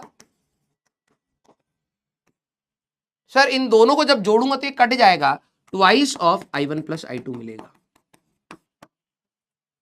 अब हमें I1 बाय I2 n दे रखा है, तो let's do one thing, I1 को, I1 is n times I2 है, हाँ रख दो यहां पर बस। तो ये क्या आएगा? 4 root of n times I2 into I2 divided by twice of n I2 plus I2। तो I2 का स्क्वायर बाहर निकल जाएगा बेटा, डिवाइडेड बाय I2 आपका यहां पर बाहर आ जाएगा n प्लस 1। तो I2 उड़ा दो बेटा, टिशुम टिशुम, और ये टूट जाएगा, तो 2 root n divided by n plus 1। खत्म। क्या गया? तो डेटा ही आपको ढंग से यूटिलाइज करना है, आपका सॉल्व हो जाएगा। अगला, if two waves of different amplitude has intensity I1 and I2। Obvious सी बात है, जब एम्पलीट्यूड्स A1 है A2 है तो इंटेंसिटी भी अलग अलग आएंगी, हाँ। If on interference Imax by Imin is 25/9, find I1 by I2। तो Imax क्या होता है sir? Root of I1 plus root of I2 का होल स्क्वायर होता है। और Imin क्या होता है? Root of I1 minus root of I2 का सर होल स्क्वायर होता है। ये 25/9 दे रखा है। I1 बाय I2 निकालना है, तो मैंने कहा एक काम करो, स्क्वायर रूट ले लो। तो यहां पर क्या आएगा? Root of I1 plus root of I2 divided by root of I1 minus root of I2, that is 5/3। हमें I1 बाय I2 चाहिए, क्रॉस मल्टीप्लाई कर दो, तो 3 root I1 plus 3 root I2, 5 root I1 minus 5 root I2। ठीक है, तो इसको इधर ले जाते हैं, इसको इधर ले आते हैं, तो ये आएगा 8 root of I2, that is 2 root of I1 4, और स्क्वायरिंग कर दे, है ना, तो 16 I2 that is equal to I1। तो I1 by I2 that is coming out to be 16। खत्म। ये आपके जेईई मेंस के सवाल है, ठीक है, 12वीं क्लास से related. Two coherent sources of wavelength lambda are placed, बहुत अच्छा सवाल है, स्टार मार्क करना, ठीक है, आर प्लेस्ड, ठीक है, सभी गलत है, very close to each other with separation 3 lambda, find number of maxima and minima intensity on this circle. Classic सवाल है। अच्छा, एक बच्चा कह रहा था कि सर एसएचएम और उसमें ना बोर्ड्स लेवल का पढ़ाया है, बोर्ड लेवल का है, अच्छी बात है, तब तो ये कॉन्ग्रेचुलेशन मेरे को होना चाहिए भाई कि तेरा लेवल बढ़ गया बेटा, ठीक है, अगर तेरे को बोर्ड लेवल का लग रहा है। और मैंने अभी कहा है कि ज्ञान तब तक मत देना जब तक मैं ये ना बोल दूं कि बेटा बैच खत्म हो गया है, ठीक है, अभी रुको, तुम्हारे पर खच्चे उड़ाएंगे बेटा।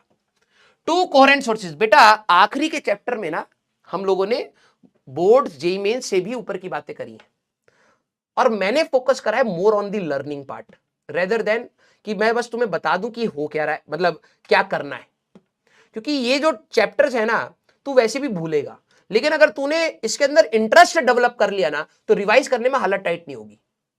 दोनों में अंतर बता रहा हूं, खत्म करना आने के बहुत सारे तरीके होते हैं, ठीक है। मेरा ये टारगेट है कि थर्मोडायनेमिक्स, एचएचएम एंड वेव्स में बच्चे का इंटरेस्ट दोबारा रिगेन कराओ, क्योंकि अगर आप रिगेन करा दोगे तो उसको ये जरूर लगेगा कि यार चलो ठीक है, मेरी प्रैक्टिस कम हुई, मैंने सवाल ज्यादा नहीं लगाए, लेकिन मुश्किल नहीं था यार, मजा आया था पढ़ने में। वो जो फर्स्ट फीलिंग आएगी ना जब आप 12वीं क्लास में होगे, तो आपको फर्स्ट फीलिंग जब पढ़ाया जाएगा तो आपको रहेगा यार मजा तो आ रहा था यार, कर लूंगा, कुछ कुछ तो मजेदार था, लेक्चर दोबारा देखने पड़ेंगे, कर लूंगा।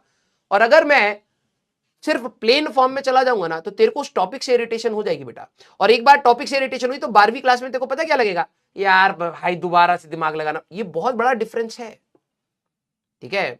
तो अच्छी बात है कि तेरे को ये लेवल नॉर्मल लग रहा है, बहुत अच्छी बात है। अभी बाकी है बेटा सिलेबस, ठीक है, गिन इसमें कितने हैं, तेज है ना तू। Two coherent sources of wavelength lambda are placed very close to each other with separation 3 lambda. Wavelength तो भाई एंगस्ट्रॉम में होता है तो बहुत पास ही है। Find number of maxima and minima on the intensity of this circle, ठीक है। इसको ये अब पहली बार आप लोग इसको सोचेंगे तो ध्यान से देखिएगा। दो सोर्सेज है, एक ये, इनके बीच का जो गैप है दैट इज 3 लैम्डा। और प्लीज चैट में बताइएगा कौन कौन से बच्चे इसको सोच पाए, क्योंकि ये अच्छा सवाल है बेटा, सबके बस की इस बात नहीं है। कुछ हो सकता है खुद से सोच ले, कुछ हो सकता है मेरे साथ मिलकर सोच ले, दोनों अच्छी बात है।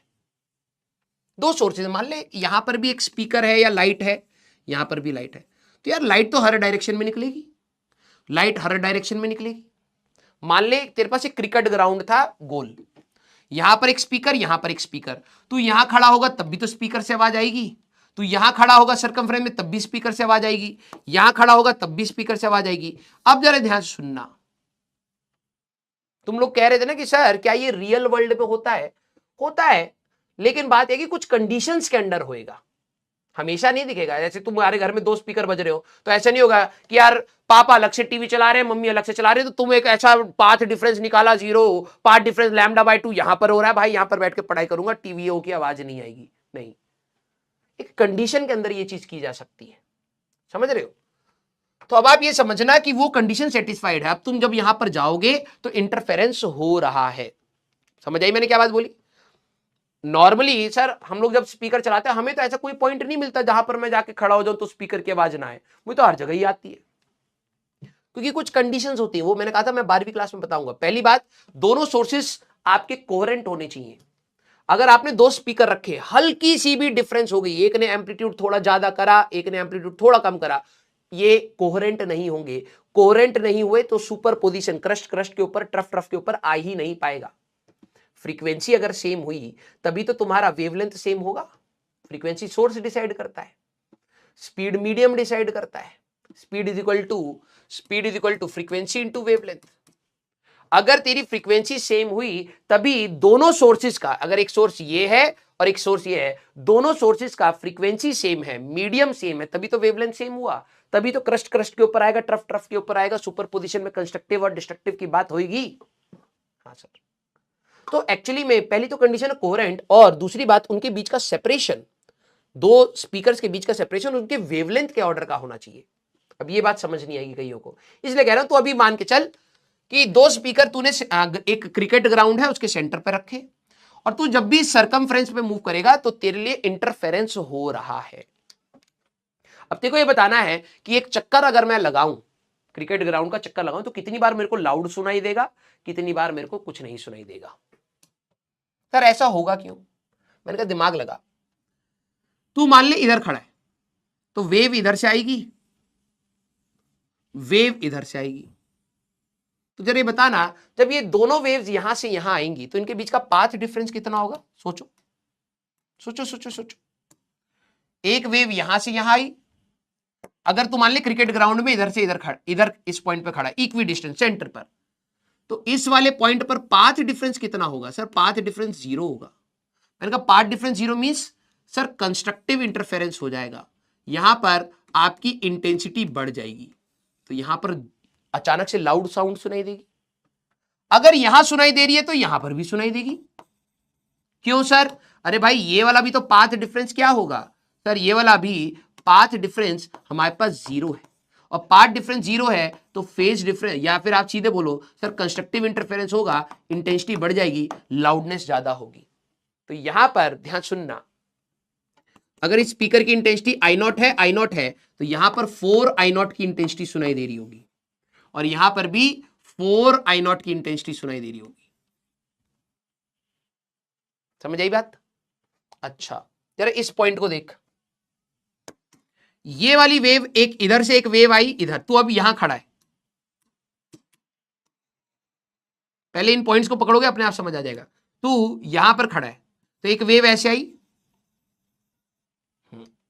पहुंच गई, जो दूसरी वेव आएगी, जो यहां से दूसरी वेव आएगी तेरे पास, इन दोनों वेव्स के बीच में पाथ डिफरेंस है क्या?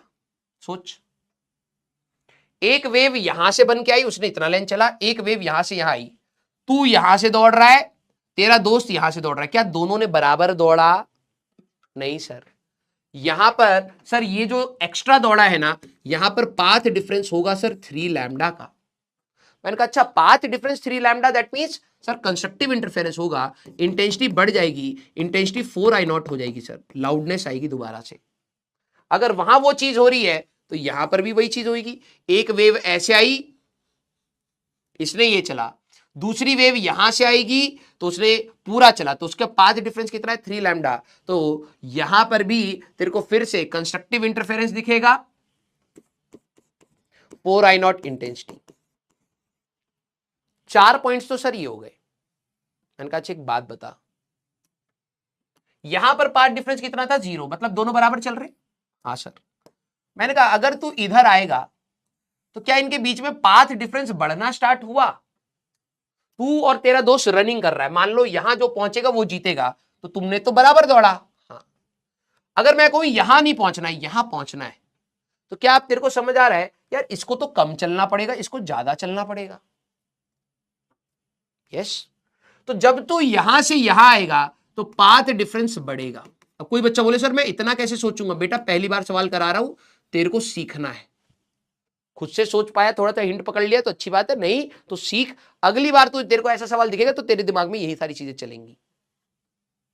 यहां पर पार्ट डिफरेंस 0, जैसे जैसे तू आएगा, जैसे मान ले तूने हाथ पकड़ा तो दोनों बराबर है, जैसे जैसे तू यहां पर आएगा तो देखो ये एक्स्ट्रा लेंथ, ये वाला जो लेंथ है यहां बराबर है, और ये एक्स्ट्रा लेंथ इस वाले बंदे को चलना पड़ेगा, है ना? तो पाथ डिफरेंस बढ़ेगा, बढ़ बढ़ के सबसे पहले क्या होगा सर? Lambda by 2। एक बार पाथ डिफरेंस लैम्डा बाई 2 हुआ होगा, फिर पाथ डिफरेंस बढ़ते बढ़ते लैम्डा हुआ होगा, फिर पाथ डिफरेंस बढ़ते बढ़ते 2 लैम्डा हुआ होगा, फिर 3 लैम्डा हुआ है। यहां पर सेम चीज, यहां पाथ डिफरेंस 0 है, इधर जाएगा तो पाथ डिफरेंस बढ़ेगा, पहले लैम्डा होगा, फिर 2 लैम्डा होगा, फिर 3 लैम्डा होगा। सर इसके बाद 4 लैम्डा। अरे पगले यहां 0 है, जब तू इधर दौड़ोगे तो दोनों बराबर दौड़े, इधर में पाथ डिफरेंस 0 से थोड़ा ज्यादा आएगा तो यहां पर आपका पाथ डिफरेंस लैम्डा होगा, फिर बीच में कहीं 2 लैम्डा होगा। यहां 0 है, जब तू इधर जाएगा तो पाथ डिफरेंस बढ़ेगा, तो इधर में एक बार पाथ डिफरेंस लैम्डा आया और 2 लैम्डा आया। तो अब तेरे को समझ आ रहा होगा, आई होप सो, कि जहां जहां पर कंस्ट्रक्टिव इंटरफेरेंस होगा वहां वहां लाउडनेस आएगी। तो कौन से पॉइंट होंगे? 1 2 3 4 5 6 7 8 9 10 11 12। बेसिकली 12 पॉइंट्स ऐसे होंगे इस सर्कल पे जहां पर इंटेंसिटी मैक्सिमम है, लाउडनेस तुम्हारी मैक्सिमम होगी। कुछ ऐसे पॉइंट होंगे जहां पर path difference lambda by 2, 3 lambda by 2 अगर हुए होंगे, वहां डिस्ट्रक्टिव हुआ होगा। सर वो कौन से पॉइंट है? मैंने कहा ये रहा, लैम्डा 0 और लैम्डा के बीच में लैम्डा बाय 2 हुआ। हाँ सर, फिर 3 लैम्डा बाय 2 होगा। मैंने कहा यस सर, फिर 5 लैम्डा बाय 2 होगा। मैंने कहा यस। सेम चीज यहां पर हमारे पास सर एक बार लैम्डा बाय 2 होगा, बढ़ते बढ़ते path difference lambda by 2, 3 lambda by 2, 5 lambda by 2। मैंने कहा यस सर, यहां पार्ट डिफरेंस 0 है, बढ़ते बढ़ते एक बार लैम्डा बाय 2 हुआ होगा, फिर 3 लैम्डा बाय 2 हुआ होगा, फिर हमारे पास 5 लैम्डा बाय 2 हुआ होगा। सेम चीज lambda by 2, 3 lambda by 2, 5 lambda by 2। तो जब तू सर्कल में चक्कर काट रहा होगा, इस ग्राउंड के चक्कर काट रहा होगा, तेरे को किन किन पॉइंट्स पर डार्क बोलो या डिस्ट्रक्टिव मिलेगा? 12 पॉइंट्स फिर से ऐसे मिलेंगे जहां पर मिनिमम इंटेंसिटी होगी, वहां पर लाउडनेस हमारे पास मिनिमम होगी। यस हमारे पास क्लियर। तो अगर आप यहां पर देखें तो two coherent sources of wavelength lambda are placed very close to each other with separation 3 lambda, find the number of maxima and minima points. बस नंबर पॉइंट्स बताने थे। तो 12 पॉइंट्स ऐसे होंगे जहां पर मैक्सिमा होगा, 12 पॉइंट्स ऐसे होंगे जहां पर मिनिमा होगा। अब इसी सवाल का आप एक बार 4 लैम्डा मान लो कि इनके बीच में 4 लैम्डा हमारे पास गैप था।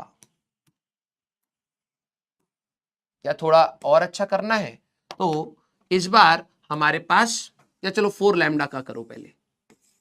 दो सोर्सेज हैं, इनके बीच का गैप इज 4 लैम्डा। तो number of maximum intensity points, I max points, उतने ही मिनिमम पॉइंट्स भी होंगे। तो मैक्सिमम पॉइंट्स बताने, पॉज करो जरा एक बार ट्राई करो। अगर मान लो दोनों सोर्सेज के बीच का 4 लैम्डा था, सर जब यहां पर दोनों पहुंचेंगे तो पाथ डिफरेंस 0 होगा। मैंने कहा हाँ सर, यहां पर भी 0 होगा, दोनों बराबर बराबर चलेंगे। मैंने कहा यस, उधर भी इधर भी। इधर की बात करेंगे सर, पाथ डिफरेंस 4 लैम्डा होगा। मैंने कहा yes sir, path difference 4 lambda होगा। हाँ सर, यहां से बढ़ते बढ़ते 4 लैम्डा हुआ है, फिर 4 लैम्डा से घटते घटते 0 हुआ है, तो कहीं ना कहीं लैम्डा होगा, कहीं ना कहीं 2 लैम्डा होगा, कहीं ना कहीं 3 लैम्डा होगा। फिर यहां पर 3 लैम्डा होगा, 2 लैम्डा होगा, लैम्डा होगा, फिर 0 हुआ, फिर lambda, 2 lambda, 3 lambda, path difference 3 lambda, यहां पर भी कंस्ट्रक्टिव, यहां पर भी, फिर 3 लैम्डा, फिर 2 लैम्डा, फिर लैम्डा। गिन लेना, आंसर आ गया, खत्म हमारे पास। क्लियर हुई क्या बात सारे बच्चे? अगर मान लो मेरे पास कुछ ऐसा है,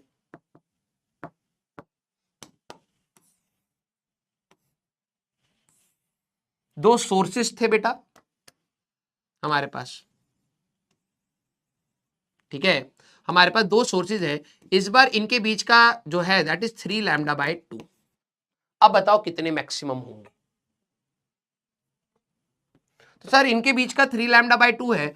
इस वाले पॉइंट की बात करें, इस वाले पॉइंट की और इस वाले पॉइंट की, तो पाथ डिफरेंस 0 है सर।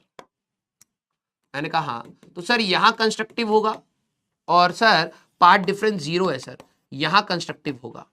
मैंने कहा ओके सर, अगर वेव यहां से यहां जा रही है तो कुछ लेंथ चला, और ये हमारे पास यहां से यहां जा रहा है, तो सर यहां पर path difference is 1.5 lambda, and similarly path difference is 1.5 lambda sir. That means path difference बढ़ते बढ़ते एक बार लैम्डा हुआ होगा, फिर 1.5 लैम्डा, फिर लैम्डा हुआ होगा, फिर 0, फिर लैम्डा हुआ होगा, लैम्डा हुआ होगा। कंस्ट्रक्टिव इंटरफेरेंस के 4 पॉइंट्स आने वाले हैं। क्लियर हो गया सवाल? अब ये अच्छा सवाल है, गिनने आने चाहिए, ठीक है। हमारे पास two speakers A and B are separated by 1 metre. अब जरा देखो, एक स्पीकर है आपका यहां पर और एक स्पीकर है यहां पर, 1 मीटर की दूरी है, हैव सेम फ्रीक्वेंसी, ठीक है। First maxima is observed at point Q in front of B after P. इसका मतलब समझ पा रहे हो? अब मैंने सिमुलेशन दिखाया था तुम्हें, तुम लाइट मान लो, ट्यूब जो बल्ब वाली लाइट थी, तो यहां पर आपको सेंटर पर एक ब्राइट मिला था, हाँ, कंस्ट्रक्टिव इंटरफेरेंस। फिर एक अंधेरा दिखा था, फिर दोबारा से ब्राइट दिखा। याद आ रहा है? सोचो पहले फिनोमिना, सोचो जब यहां से यहां दोनों बराबर पहुंचे थे, दोनों जब बराबर पहुंचे थे तो पार्ट डिफरेंस कितना आ रहा है sir? Path difference is sir 0।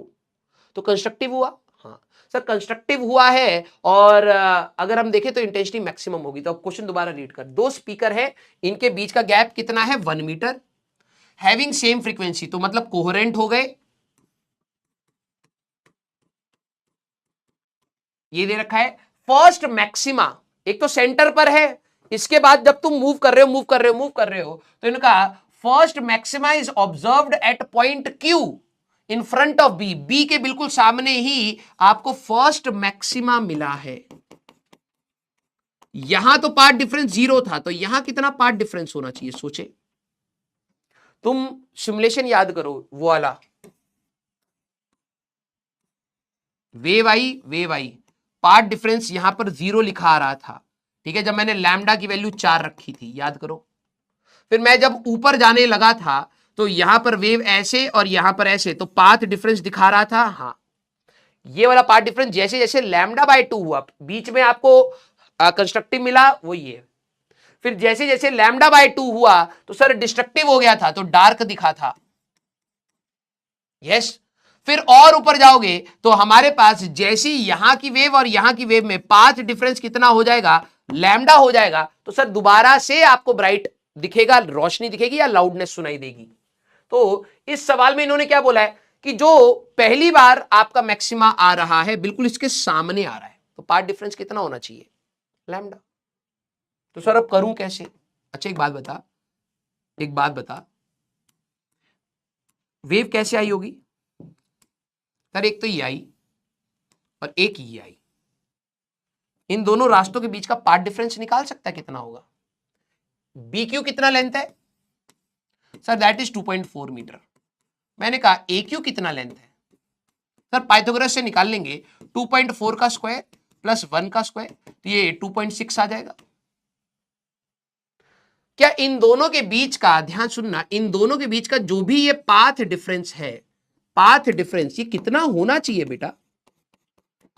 सब path difference that is 2.6 minus 2.4, ये एक्चुअली में n लैम्डा होगा, तो कंस्ट्रक्टिव इंटरफेरेंस होनी चाहिए। यस, तो 0.2 is equal to n lambda. n की वैल्यू 0 मतलब पाथ डिफरेंस 0, तो वो तो इस पॉइंट की बात हुई। यहां पर n की वैल्यू 1 होगी, n की वैल्यू 1 फॉर पॉइंट, कौन सा था? q था ना, फॉर पॉइंट q, क्योंकि फर्स्ट मैक्सिमा हमारे पास, फर्स्ट मैक्सिमा हमारे पास है, तो 0.2 इज इक्वल टू लैम्डा। अब जरा देखो हमारे पास, calculate the speed of the sound, तो speed is equal to frequency into wavelength. Wavelength की बात करूं तो स्पीड बाय फ्रीक्वेंसी हो तो गया, तो 0.2 is equal to speed by frequency. Solve कर लोगे, हमारे पास 1700 इंटू 0.2, ठीक है, 340 के आसपास आपको मिल जाएगा, खत्म हो तो गया। ठीक है, तो ये है हमारे पास। Find wavelength of sound produced by source so that maxima is heard by the person. ये हमारे पास क्या है? वॉल है। ठीक है, ये है हमारे पास सोर्स। ध्यान सुनना, अच्छा सवाल है। ये सोर्स है, एक ही सोर्स था। अब इन्होंने बोला है कि हमारे पास वेवलेंथ, इसका वेवलेंथ ऐसा क्या होना चाहिए, इसका वेवलेंथ, सोर्स का ऐसा वेवलेंथ क्या हो कि वो ऑब्जर्वर जो 24 मीटर की दूरी पर है, 24 मीटर की जो दूरी पर है, इसको क्या सुनाई दे? मैक्सिमा सुनाई दे। अब आप मेरे को बताओ, मैक्सिमा सुनना मतलब कंस्ट्रक्टिव इंटरफेरेंस। इसमें तो एक ही सोर्स है, इसके बाद तो एक ही सोर्स आएगा, इंटरफेरेंस तो होएगा ही नहीं। मैंने कहा अरे पगले क्या बात कर रहा है? क्या साउंड दीवार से टकरा करके नहीं आएगी इसके पास? Angle of incidence equal to angle of reflection. Sir वो तो लाइट के लिए होता है, साउंड के लिए भी होता है बेटा। देखो इंटरफेरेंस कब होती है? जब सर दो वेव्स सेम फ्रीक्वेंसी की दो वेव्स एक पॉइंट पर पहुंच जाए। लिखो अपनी कॉपी में कहीं, जब दो वेव्स ऑफ सेम फ्रीक्वेंसी एक पॉइंट पर पहुंच जाए। सर सोर्स सेम है, इस वाली वेव के लिए भी, इस वाली वेव के लिए भी, तो इस व्यक्ति के पास जो दो वेव्स पहुंची, क्या उनकी फ्रीक्वेंसी सेम होगी? हाँ सर। सर फ्रीक्वेंसी तो सोर्स पर डिपेंड करती है, तो दोनों का सोर्स ही सेम है तो फ्रीक्वेंसी सेम है, और दो वेव्स आ गई तो इंटरफेयर होगा। हाँ, अब इन्होंने कहा है कि इसको हमेशा कंस्ट्रक्टिव सुनाई दे, तो यार कंस्ट्रक्टिव इंटरफेरेंस के लिए दोनों ने क्या बराबर रास्ता चला है? पहले ये देखो, क्या दोनों ने बराबर रास्ता चला है? नहीं सर। जो ये वाली येलो वाली वेव है सर 24 मीटर है, तो ये 12 मीटर होगा, और ये 12 मीटर होगा। ये 5 है तो ये 13 मीटर एंड 13 मीटर। तो सर येलो वाली वेव का लेंथ है, येलो ने चला है sir 13 plus 13 metre, that is 26 metre चला। और पिंक वाली ने कितना चला है? पिंक वाली ने जो रास्ता चला है that is 24 metre. Sir there is path difference, there is path difference, इन दोनों के बीच में पाथ डिफरेंस है दैट इज 2 मीटर का। 26 माइनस 24 दैट इज 2 मीटर्स। अब मैंने कहा इस व्यक्ति को हमेशा कंस्ट्रक्टिव इंटरफेरेंस मतलब मैक्सिमम इंटेंसिटी सुनाई दे, तो सर जो भी पाथ डिफरेंस हो वो एन लैम्डा हो जाएगा, तो हमारे पास रहेगा। तो मैंने कहा path difference is 2 n lambda, तो लैम्डा चाहिए था दैट इज 2 बाय एन आएगा। अब एन की वैल्यू हमारे पास क्या क्या हो सकती है? 0 1 2 3 4 5 6 एंड सो ऑन। जीरो डालोगे तो वेवलेंथ इनफाइनाइट हो, एनर्जी बिल्कुल जीरो हो, हटाओ उसको, ये फिजिकली प्रैक्टिकली पॉसिबल नहीं है, तो आप जीरो को कंसीडर नहीं करेंगे। 1 तो वेवलेंथ आपका क्या हो सकता है? 2 मीटर हो। बहुत सारी वेवलेंथ हो सकती है। अगर मान लो एक ऐसा सोर्स है जिसका वेवलेंथ कितना था? 2 मीटर का, याद करना 2 मीटर का, तो एक वेव इधर से इधर गई, एक वेव इधर से इधर गई, तो इनका पाथ डिफरेंस कितना है? 2 मीटर, और वो लैम्डा के बराबर हो गया। पाथ डिफरेंस जब लैम्डा के बराबर होगा तो इसके लिए तो कंस्ट्रक्टिव हो जाएगा, हाँ, तो इसको लाउडनेस सुनाई देगी। फिर एन की वैल्यू, जरा एन की वैल्यू आप एन की वैल्यू 2 डालो तो 1 मीटर भी आ जाएगा। ये एन की वैल्यू 1, एन की वैल्यू 2। अब जरा देखो, मान लो लैम्डा की वैल्यू है 1 मीटर, लैम्डा की वैल्यू 1 मीटर, एक वेव इधर गई एक वेव इधर से आई, इनके बीच का अंतर था 2 मीटर, तो 2 लैम्डा का डिफरेंस है। 2 लैम्डा, वेव को मैंने 2 वेव्स बाय शिफ्ट करा है, तो क्रस्ट के नीचे होगा, ट्रफ के ऊपर होगा, वहां कंस्ट्रक्टिव हो रहा होगा मैक्सिमम इंटेंसिटी। तो वेवलेंथ बहुत सारी हो सकती है। एन की वैल्यू 2 डालोगे तो 2/3, एन की वैल्यू 4 डालोगे हमारे पास 1/2 एंड सो ऑन, बहुत सारी वेवलेंथ हमारे पास रह सकती है। खत्म।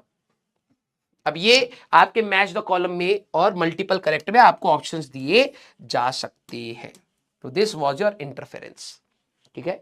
अप्रोक्सीमेटली 1.5 घंटे का है, मोर देन सफिशिएंट है ये, ठीक है। आज अगर हमारी क्लास होती तो हम स्टैंडिंग वेव्स भी कर रहे होते, या फिर आज खत्म ही होता, क्योंकि 2 घंटा अभी, क्योंकि इसमें तुम्हारे डाउट वाउट और सारी चीजें चलती, रिपीट चलता, तो ये मोस्ट प्रोबेबली आज खत्म होता, ठीक है। तो अब कल की क्लास में हम लोग बात करेंगे स्टैंडिंग वेव्स का। कल हमारे पास लाइव क्लास ही है, ये एक्चुअली में 12वीं में भी आएगा, तो मैंने कहा चलो ठीक है, इसको रिकॉर्डेड भी कर सकते हैं, ठीक है।